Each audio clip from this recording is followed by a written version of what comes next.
Hello, नमस्कार, good morning. कैसे हो भाई? उम्मीद करता हूँ मस्त भी होंगे और स्वस्थ भी होंगे। तो हम बात कर रहे थे आपके राजस्थान के भौतिक प्रदेश, है ना जी। गुड मॉर्निंग, गुड मॉर्निंग जी भाई मीना जी। तो करें गुरु जी, यहाँ पर क्या क्या चीजें आ जाती हैं। आ जाओ मेरे बच्चों। तो हम बात कर रहे थे, अपना टॉपिक चल रहा था राजस्थान के भौतिक प्रदेश, यही पढ़ रहे थे। चलो मैं पहले पुरानी बातें बता देता हूँ, थोड़ा सा जो पढ़ा था उसके बाद उसको फटाफट से उसके आगे पढ़ लेंगे जी। हम किसकी बात कर रहे थे? पश्चिमी मरुस्थल की 50 सेंटीमीटर वर्षा रेखा उसके पश्चिम का भाग है।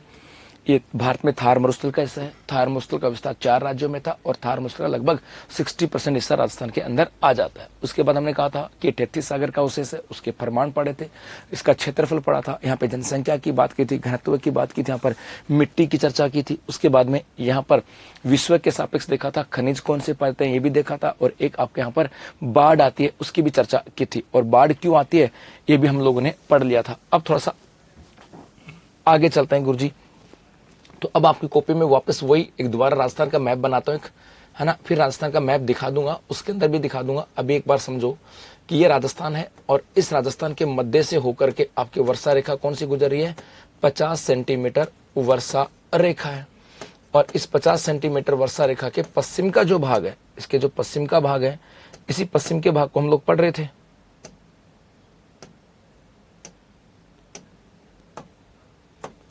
इसके पश्चिम का जो भाग है पश्चिमी मरुस्थल, इसी को तो हम लोग पढ़ रहे थे।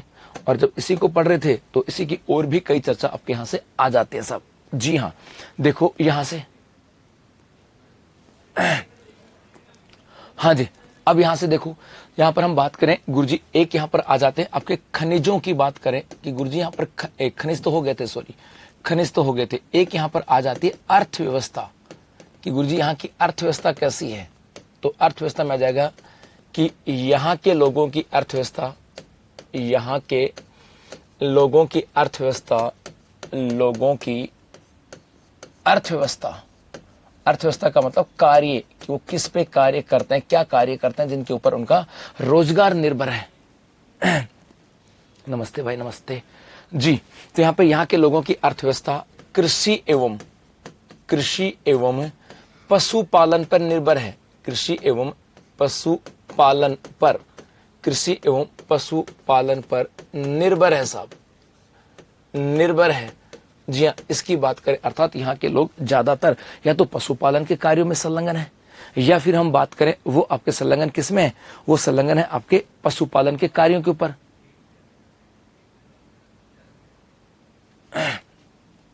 है ना। वो आपके यहां से आ जाता है, तो कृषि एवं पशुपालन पे निर्भर है। नेक्स्ट आपके यहां से आ जाता है कि गुरुजी कृषि की बात करें, कृषि की यदि हम यहाँ पे बात करें कि जो आपका पश्चिमी राजस्थान है, इस पश्चिमी राजस्थान के अंदर लोग जो है वो कृषि कैसे करें, है ना। यदि हम बात करें कृषि तो यहां पर आ जाएगा कि यहां एक तो आ जाएगा कि यहां पर निम्न प्रकार की कृषि की जाती है, कृषि की जाती है। अब किस प्रकार की कृषि यहां पर की जाती है? तो एक तो आ जाता है यहां पर की जाती है आपके चक्रीय कृषि। अब ये कृषि का एक प्रकार है, आपको साफ नाम याद रखना है। और या एक आ जाएगी यहां पर आपके की जाती है विरल कृषि। ये दो नाम है। तो यहाँ पर चक्रीय टाइप की कृषि की जाती है और विरल कृषि। चक्रीय कृषि का मतलब होता है एक ही, चक्रीय कृषि का मतलब होता है कि एक ही सीजन के अंदर फसलों को बदल करके बोना, है ना। फसलों को बदल करके बोना, वो तो होती है आपके चक्रीय कृषि। और विरल कृषि का मतलब होता है कि क्षेत्र अधिक और लोग कम तो जो खेती की जाती है। तो पश्चिमी राजस्थान के अंदर या पश्चिमी मरुस्थल में कैसी खेती की जाती है? तो याद रखना चक्रीय कृषि एवं विरल कृषि आ जाती है। एक आपके यहां से आ जाएगी कि यहां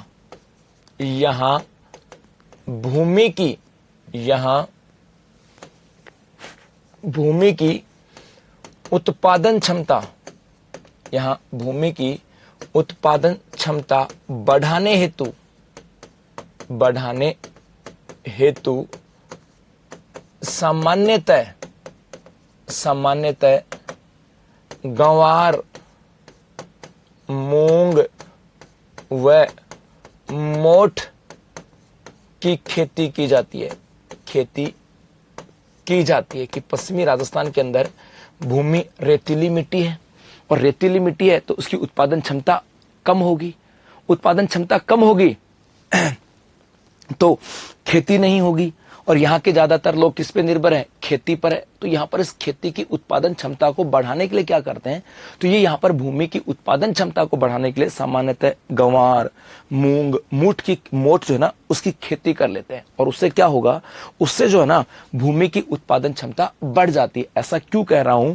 क्योंकि गंवार है, मूंग है, मोठ है, जो आपकी दलहनी जो फसलें होती हैं, इन दलहनी फसलों की जड़ों में एक राइजोबियम नामक जीवाणु होता है, और वो जीवाणु भूमि के अंदर नाइट्रोजन की मात्रा को बढ़ाता है, और उसकी वजह से यहाँ उत्पादन क्षमता बढ़ती है, और उसी की वजह से यहाँ पर खेती हो पाती है। ये आपके यहां से आ जाता सब जी। एक यहां से आ गया। दूसरे यहां से आ जाता है, एक आता है कि पश्चिमी मरुस्थल का ढाल। एक आता है ढाल, तो यहां पर आ जाएगा कि पश्चिमी मरुस्थल का ढाल, पश्चिमी मरुस्थल का ढाल उत्तर पूर्व से दक्षिण पश्चिम की ओर है। उत्तर पूर्व से दक्षिण पश्चिम की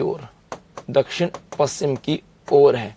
अर्थात ये जो आपको मरुस्थल दिख रहा है, इसके ढाल की बात करें तो ऐसे चलेंगे सब। इसके ढाल की बात करें तो ये है इसका ढाल, ये ढाल है इसका जी।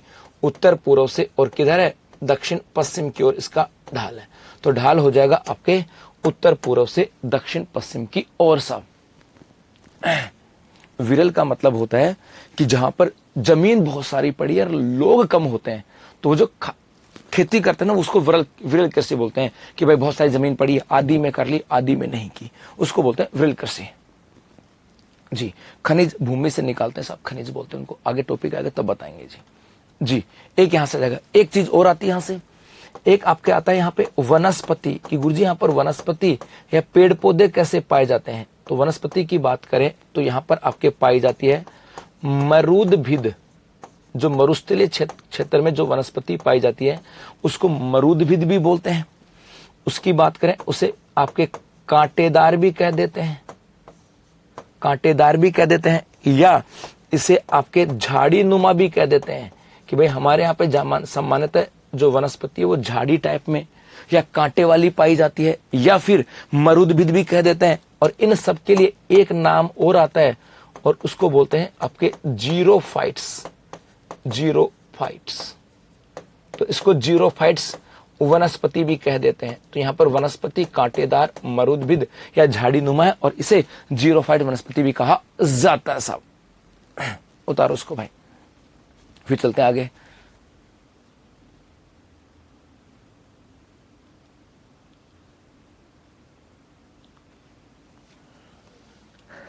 चक्रीय कृषि का मतलब अलग अलग एक ही सीजन में बोई जाने वाली फसलों को अलग अलग। जैसे बता दूं चक्रीय में, जैसे ये हुआ चक्रीय में क्या होता है बेटा कि जैसे इस बार अभी खरीफ का सीजन चल रहा है, हम लोगों ने बाजरा बो दिया।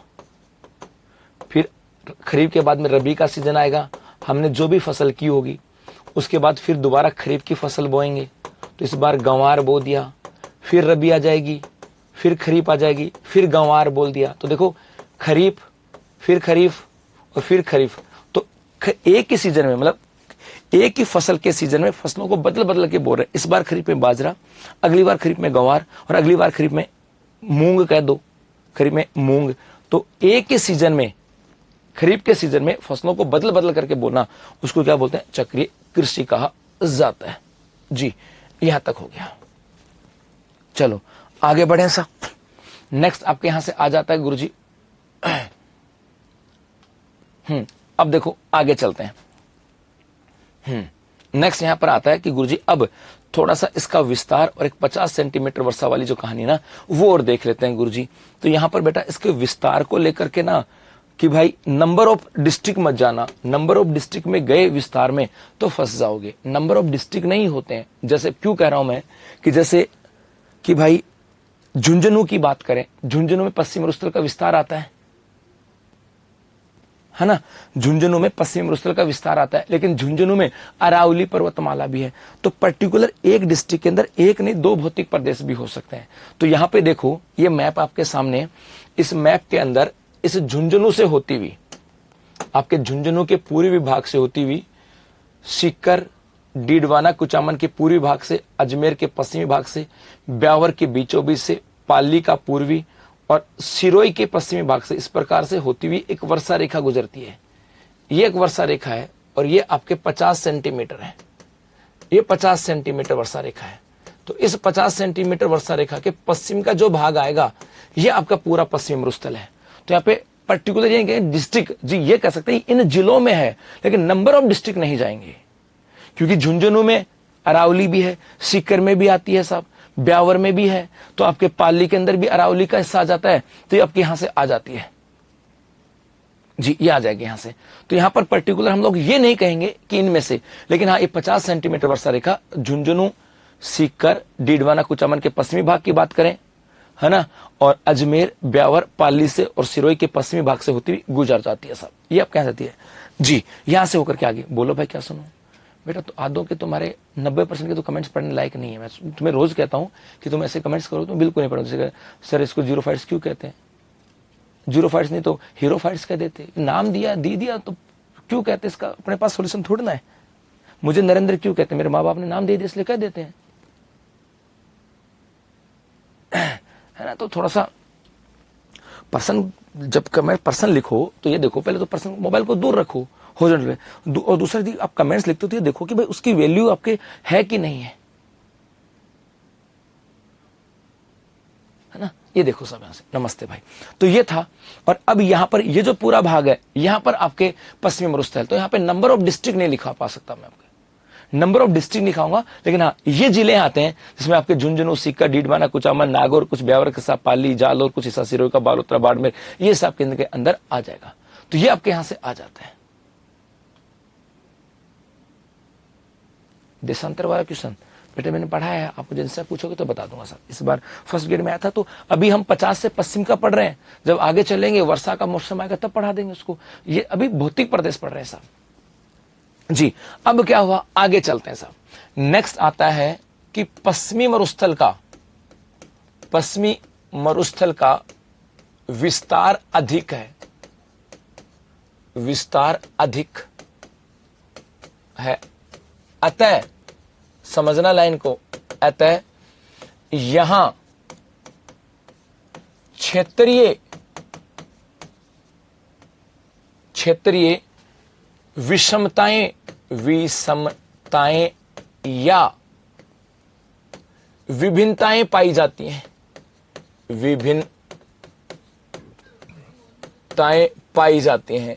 इसका मतलब क्या है भाई कि पश्चिमी मरुस्थल लंबा चौड़ा है, ये पश्चिमी मरुस्थल लंबा चौड़ा है। इस पश्चिमी मरुस्थल के अंदर जैसी विशेषताएं गंगानगर, हनुमानगढ़ में होंगी, वैसी विशेषताएं क्या नागौर और डीडवाना कुचामन में होंगी क्या? नहीं मेरे भाई, एक जैसी नहीं होंगी साहब। जैसी विशेषता नागौर, डीडवाना, कुचामन में होंगी, वैसी विशेषता आपके बालोतरा, बाड़मेर में होंगी क्या? नहीं। और बालोतरा, बाड़मेर जैसी विशेषताएं आपके बीकानेर और फलोदी में होंगी क्या? नहीं। इसका मतलब है कि पश्चिमी मरुस्थल एक बड़ा क्षेत्र है, लेकिन इस बड़े क्षेत्र के अंदर, इस पूरे बड़े क्षेत्र के अंदर अलग अलग प्रकार की विषमताएं पाई जाती हैं। क्षेत्र बड़ा होगा तो उसमें विषमताएं होंगी, कहीं पर कैसा होगा, कहीं पर कैसा होगा, कहीं पर कैसा होगा, यह आपके यहां से आ जाता है। तो पश्चिमी मरुस्थल का विस्तार अधिक है, अतः यहाँ पे क्षेत्रीय विषमताएं या विभिन्नताएं अधिक होती हैं। अतः पश्चिमी मरुस्थल का उप विभाजन किया गया है, उप विभाजन किया गया है। अतः पश्चिमी मरुस्थल का उप विभाजन किया गया है, अर्थात इसका और अधिक बांटा गया। तो इस पेज में सिर्फ आपके दो ही लाइन लिखनी है कि पश्चिमी मरुस्थल का विस्तार अधिक है, क्षेत्रीय विभिन्नताएं अधिक है, इसलिए इसका क्या किया गया? उप विभाजन किया गया साहब जी। आगे देखो, उप विभाजन किया गया तो कैसे किया गया? अब यहां से आ जाते हैं। तो नेक्स्ट आता है, यहां पे लिखता हूं मैं,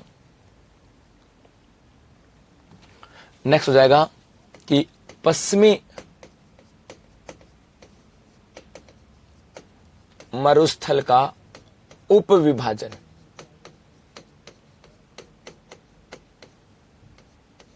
उपविभाजन सबसे पहले आता है आधार, कि भाई पश्चिमी मरुस्थल का उपविभाजन किस आधार पे किया गया। तो ये आधार है आपका 25 सेंटीमीटर वर्षा रेखा, 25 सेंटीमीटर वर्षा रेखा के आधार पर किया। और एक आ जाएगा दो भागों में विभाजन, और दो भागों में विभाजन किया गया है गुरुजी। दो भाग कौन कौन से, इनकी बात करें तो यहां पर मैं मैप बना दूंगा, इसके बाद मैं हटा दूंगा क्योंकि आपसे ऐसा मैप बनेगा नहीं। तो एक ये सिर्फ समझाने के लिए था, आप लोग तो ऐसा बना लेना भाई। एक जी, ये राजस्थान है और यहां से होकर के आपके झुंझुनू, सीकर, डीडवाना, कुचामन, अजमेर, ब्यावर, पाली, सिरोही के पास से होती हुई ये आपकी वर्षा रेखा गुजरती है 50 सेंटीमीटर। जी, अब क्या किया गया, आपके इधर इस बीकानेर क्षेत्र से, बीकानेर, फलोदी, आपके जैसलमेर और कुछ बालोतरा का जो हिस्सा आता है, कुछ हिस्सा आपके कहें आपके जैसे यहां पर आ जाएगा फलोदी का हिस्सा, कुछ जोधपुर का हो जाएगा, फिर इसके अलावा आपके बालोतरा का हिस्सा हो जाएगा आपके बाड़मेर, जैसे यहां से और ऐसे कर देता हूं मैं, जोधपुर, बालोतरा और बाड़मेर का हिस्सा। इस प्रकार जो हिस्सा है ना, यहां से एक लाइन गुजरती है और ये आपके 25 सेंटीमीटर की, इन सब स्थानों पर 25 सेंटीमीटर वर्षा रेखा होती है, 25 सेंटीमीटर वर्षा रेखा। तो अब दो भागों में बांट दिया। इन दो भागों में से ये जो भाग है ए, इसको लिखा मैंने ए, इसको कहा गया है, इसे कहा गया आपके महान या शुष्क, या इसको बोलते हैं रेतीला मरुस्थल। इसको तो बोलते हैं महान शुष्क रेतीला मरुस्थल, और ये हो जाएगा आपका बी पार्ट, और इसे कहा जाएगा आपका अर्ध शुष्क मरुस्थल। जी, अब मैं इस मैप को हटा देता हूं आपके लिए।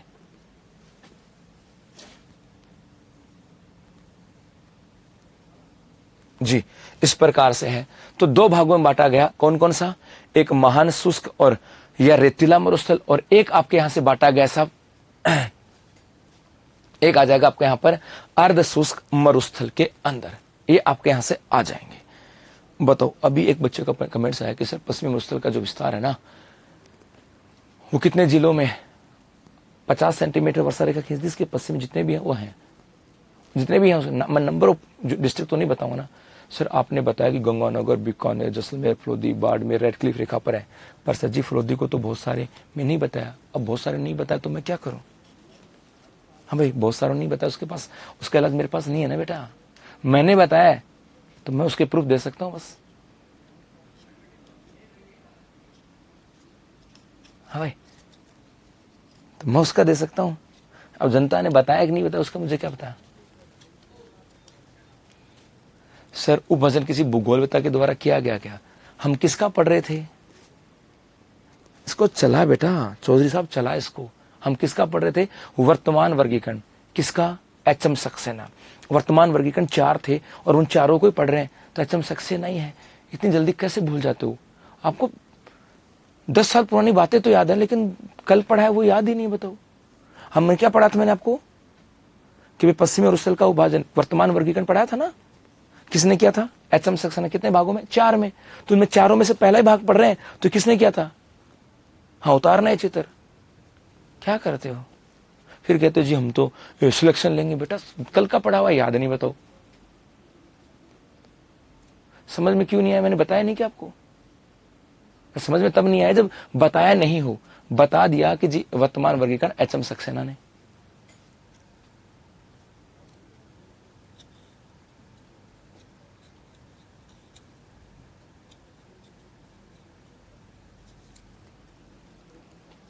और वही वर्गीकरण पढ़ रहे हैं जी हम।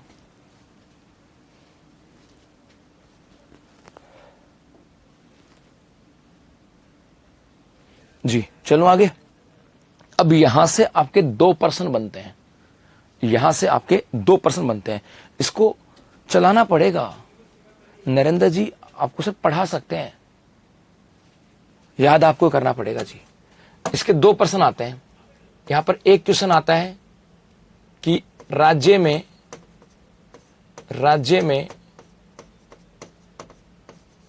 मरुस्थल की पूर्वी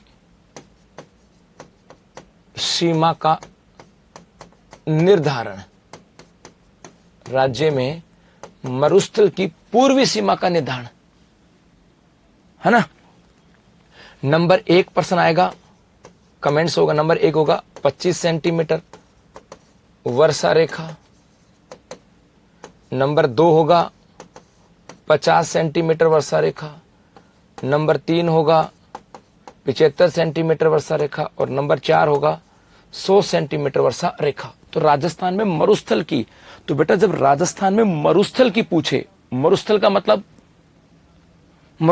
ये हुआ कि हम किसकी बात करें भाई, मरुस्थल कहां पर है, 50 से पश्चिम का ही तो पूरा मरुस्थल है, 50 से पश्चिम का पूरा मरुस्थल है, ये तो पश्चिमी मरुस्थल तो पूरा ही है, राजस्थान में मरुस्थल तो पूरा ही है। मरुस्थल को कितने भागों में बांटो, मरुस्थल तो यही है, इसको चाहे 2 भागों में बांटो चाहे 18 भागों में बांटो। तो राजस्थान में मरुस्थल की बात करें, इसकी पूर्वी सीमा का निर्धारण 50 सेंटीमीटर, क्योंकि 50 के पश्चिम में क्या है, मरुस्थल। लेकिन एक प्रश्न और आ जाता है यहीं पर कि महान या रेतीले मरुस्थल की पूर्वी सीमा का निर्धारण। यहां से एक आ जाएगा ना, 1 नंबर 25 सेंटीमीटर वर्षा रेखा, नंबर 2 50 सेंटीमीटर, नंबर 3 75 सेंटीमीटर और नंबर 4 100 सेंटीमीटर। तो आपको करके आना है 25, क्योंकि महान या शुष्क मरुस्थल की, इसकी तो निर्धारण कौन करता है, इसका निर्धारण ये करता है। तो दोनों अलग अलग हैं। मरुस्थल की पूर्वी सीमा, ये प्रश्न भी बहुत बार आया हुआ है, और महान शुष्क या रेतीले मरुस्थल की पूर्वी सीमा, ये दोनों अलग अलग हैं। कई बच्चे आएंगे कि गुरुजी तो दोनों अलग एक जगह बता दिए।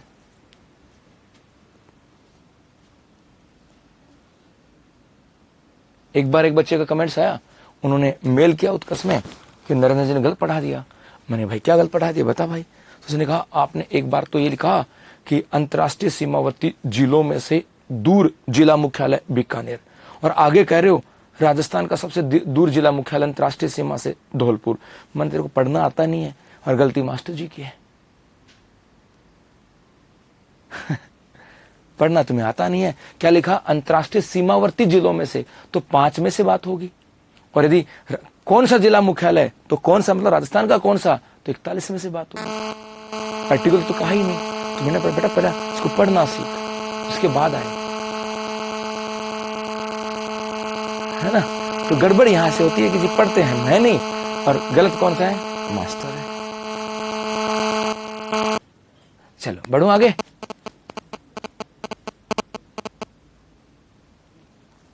राजस्थान में मरुस्थल की पूर्वी सीमा, तो राजस्थान में मरुस्थल कौन सा है, ये पूरा, इसकी पूर्वी सीमा 50, और राजस्थान में महान शुष्क ये है, तो इसकी सीमा 25 सेंटीमीटर। चलो आगे देखो साहब। हाँ जी आती है भाई। अब आगे चलते हैं जी। अब एक एक भाग की चर्चा करेंगे साहब। अब एक एक भाग की चर्चा करते हैं जी, एक एक भाग की चर्चा करते हैं। सबसे पहले मैंने लिखा ए, और ए लिखा मैंने आपके महान शुष्क या रेतीला मरुस्थल।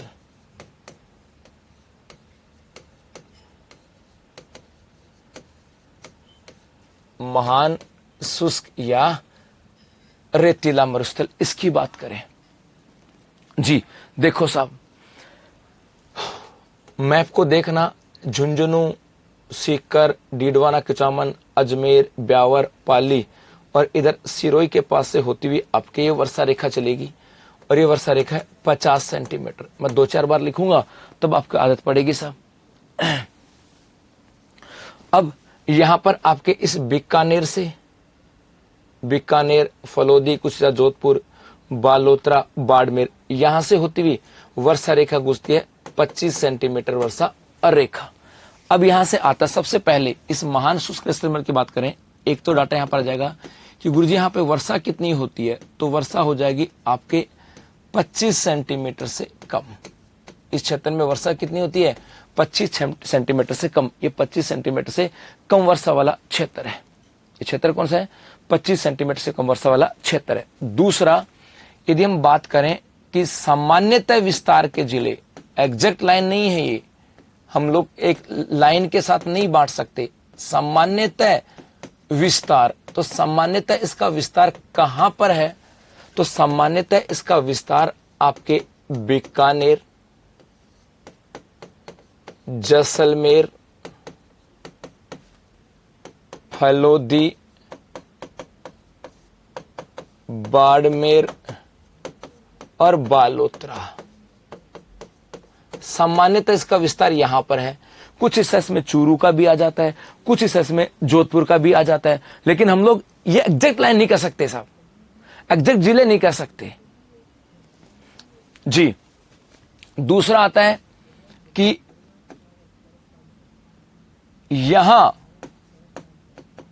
यहां रेत के टीले अधिक व वर्षा कम है, जिसके कारण इसे महान मरुस्थल कहते हैं। महान मरुस्थल मतलब मरुस्थलों में भी मरुस्थल, भाई मरुस्थल भाई सामान्य रेत के टीले होंगे, बारिश थोड़ी बहुत बारिश होती है और रेत के टीले वो तो है मरुस्थल, लेकिन बायजी यहाँ तो होती बहुत कम है और रेत के टीले दबा के हैं, इसलिए इसको क्या कहते हैं, महान मरुस्थल जी।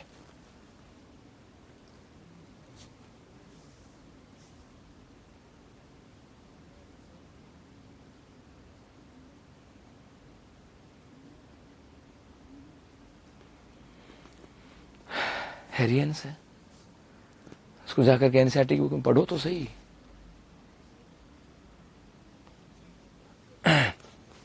जी, तो यहां पे रेत के टीले अधिक व वर्षा कम है, जिसके कारण इसको क्या बोलते हैं, महान मरुस्थल के नाम से जाना जाता है साहब। आगे देखे साहब जी, आगे बढ़े। एक आता है रेत के टीलों को, अब तो ये भी लिखना पड़ता है, रेत के टीलों को बालूका स्तूप कहते हैं। रेत के टीलों को क्या कहते हैं, बालूका स्तूप कहते हैं। चलो आगे देखें जी, आगे बढ़े। हाँ, इसका मतलब है नेक्स्ट यहां आ जाएगा कि बालूका स्तूप, तो इस महान मरुस्थल में आपके बालूका स्तूप है, और इन बालूका स्तूपों को लेकर के भी एग्जाम में प्रश्न आता है। बालूका स्तूप कह दो, ये यहाँ पर आपके क्या है, रेत के टीले हैं साहब, और इन बालूका स्तूपों को लेकर के कई चीजें आती है। पहली चीज तो ये कि रेत का जमाव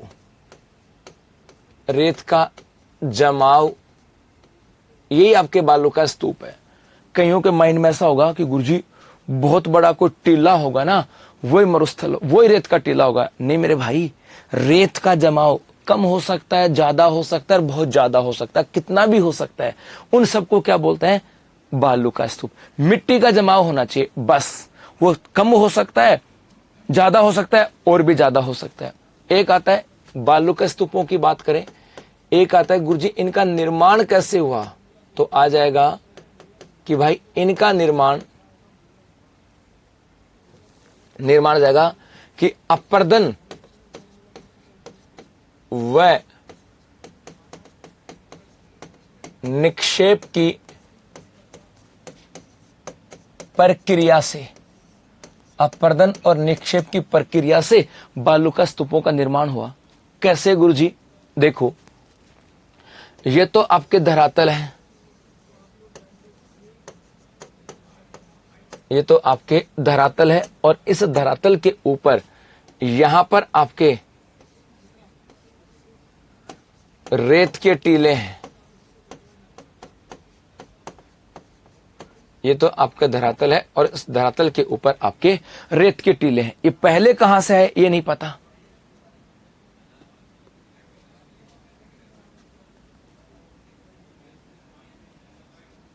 जी, अब ये रेत के टीले पहले कहां से आए ये तो मैंने भी नहीं देखा, ना हमारे बुजुर्गों ने देखा, लेकिन अब कैसे बनते हैं उसकी बात की जाती है। तो यहां पे ये रेत के टीले हैं। अब बेटा यहां पे क्या होता है कि यहां पर आपके तेज आंधी चलती है,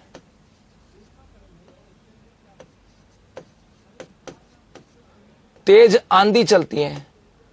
अब जब तेज आंधी चलेगी तो मिट्टी का कटाव करती है। तो इस तेज आंधी के द्वारा क्या किया जाएगा,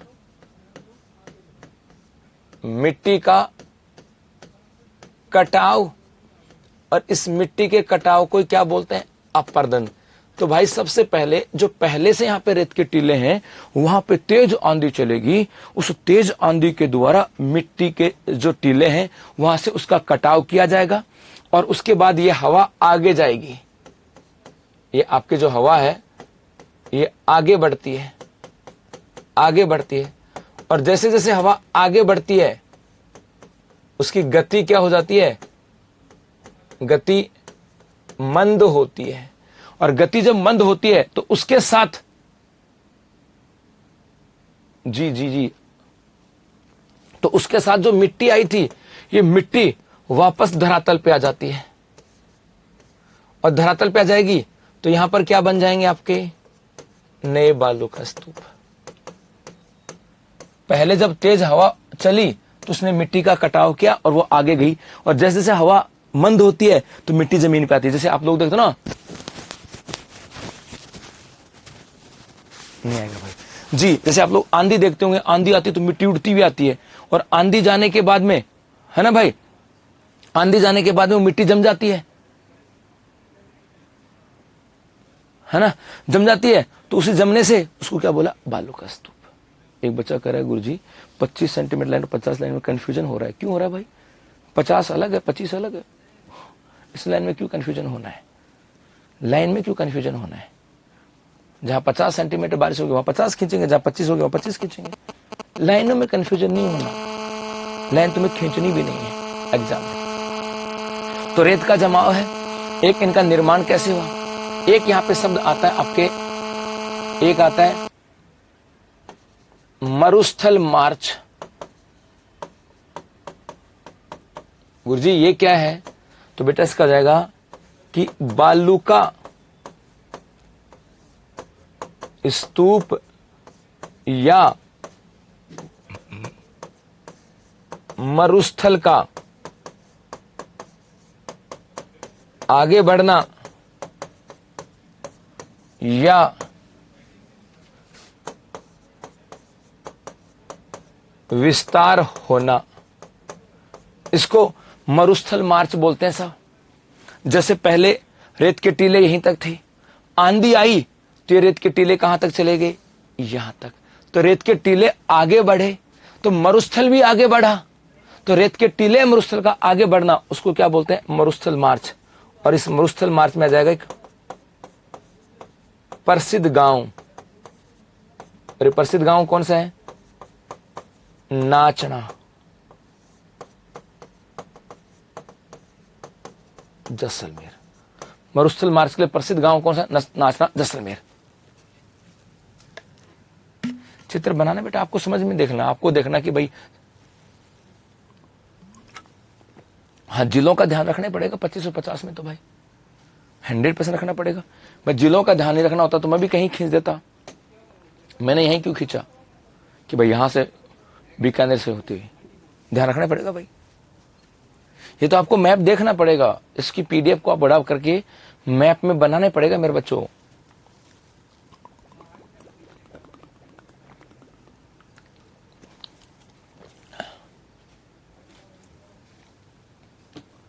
इस सर क्या पेट्रोलियम खनिज बालू का स्तूप के नीचे होते हैं या हमादा के नीचे। अब ये बिंदु कहां से आया, यहां तक तो आता है सर। तो 50 सेंटीमीटर वाले जिले बता दो ना, तो मैं अभी तक कोई रामायण गा रहा हूं क्या, झुंझुनू सीकर डीडवाना कुचामन अजमेर ब्यावर, इसको पीडीएफ को बड़ा करके देखना ना। मैं अभी तक कोई रामायण महाभारत तो गा नहीं रहा हूं, यही बताया मैंने। सुनता कम है, कम सुनता तो भाई डॉक्टर से संपर्क करना पड़ेगा। मैं क्या करूं बताओ। हाँ भाई, वो आपको समझ डॉक्टर संपर्क करना पड़ेगा, मेरे पास सोल्यूशन नहीं है। हम मैंने नहीं बताया हो, सीमा नहीं खींची और वहां पे जिलों के नाम नहीं लिखे हो तो आप मेरा सा है तो मेरी गलती है ना। लेकिन ये एक पता,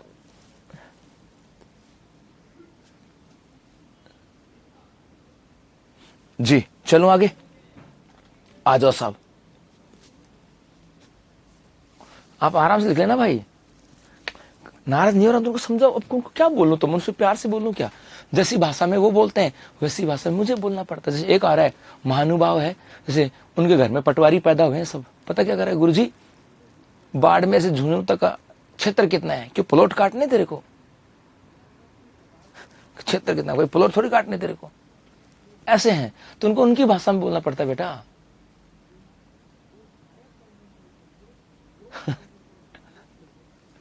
जी ये बात है।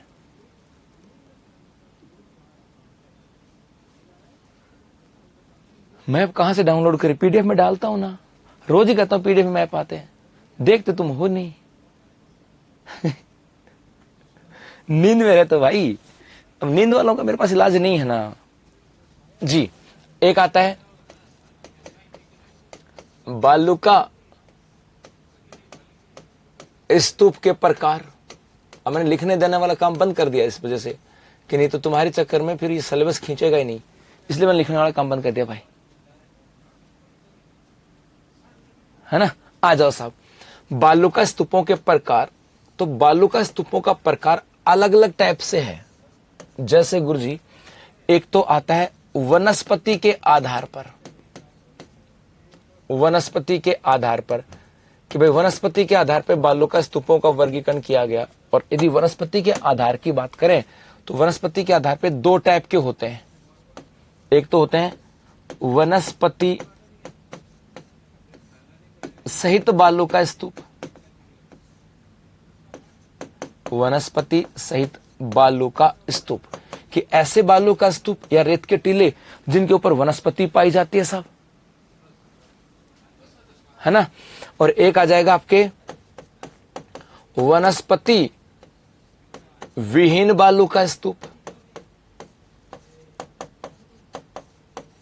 ऐसे बालू का स्तूप जहां पर कोई वनस्पति नहीं पाई जाती। और इसी के साथ आ जाएगा ऐसे बालू का स्तूपों को, तो वनस्पति विहीनों की बात करें तो आ जाएगा ऐसे बालू का स्तूपों को धोरे या धैर्यन भी कहते हैं। तो जो वनस्पति विहीन बालू का स्तूप है उनको धोरे या धैर्यन भी कहते हैं। जैसे आता है ना कि भाई आपके ये कि धरती धोरारी, तो धरती धोरे क्या थे साहब, है ना। धरती धोरारी का मतलब क्या था साहब कि भाई वो ये यहां पे बालू का स्तूप है जिनमें वनस्पति वगैरह है नहीं। और एक आता है निर्माण के आधार पर, निर्माण के आधार पर, वनस्पति के आधार पर और निर्माण के आधार पर। और निर्माण के आधार पर एक तो होता है आपका बरखान बालू का स्तूप, एक तो है बरखान बालू का स्तूप, एक आपका है अनुदैर्य बालू का स्तूप, एक है अनुप्रस्थ बालू का स्तूप, एक है पैराबोलिक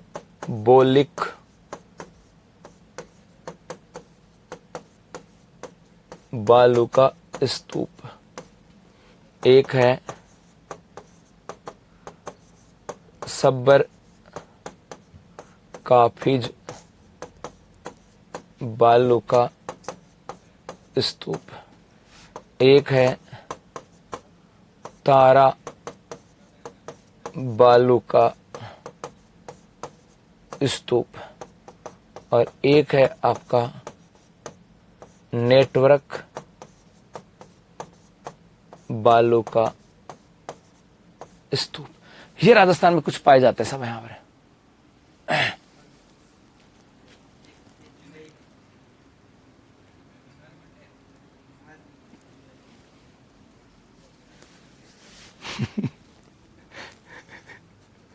जी भाई अनिल अमित धन्यवाद बेटा। जी साहब, बालू का वनस्पति सहित और वनस्पति विहीन अभी पढ़ाया कहा मैंने, अभी तो आगे पढ़ाएंगे। लूनोट अपने राजस्थान में नहीं बेटा, इंपॉर्टेंट कौन सा, सभी हैं।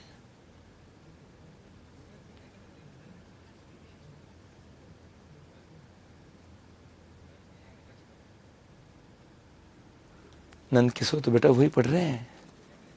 हाँ मेरे बच्चे नंद किशोर भाई, कितने पेज हुए आज? ये तो इतने सारे कैसे होते तू बता। हाँ भाई देखो, ये 1 2 3 4 5 6 कैसे होती है?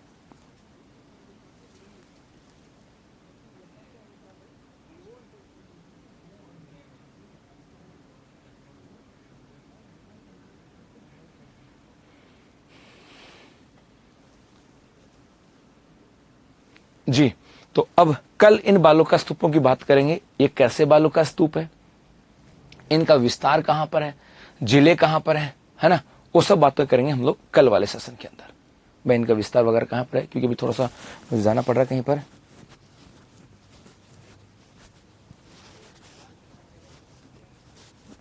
है ना। तो कल इनका निर्माण और इनके विस्तार के जिले, उनकी चर्चा हम लोग करेंगे अब कल। तब तक आराम से लिख लो मेरे बच्चे। जी हाँ, थैंक यू, बाय। नहीं मुझे 4-5 दिन 5-6 दिन जाना पड़ेगा थोड़ा जल्दी सी। जी जी 45 से छोड़नी पड़ेगी और 4-5 दिन छोड़नी पड़ेगी, उसके बाद तो नहीं छोड़ेंगे, उसके बाद 2 घंटे ही करेंगे इसको।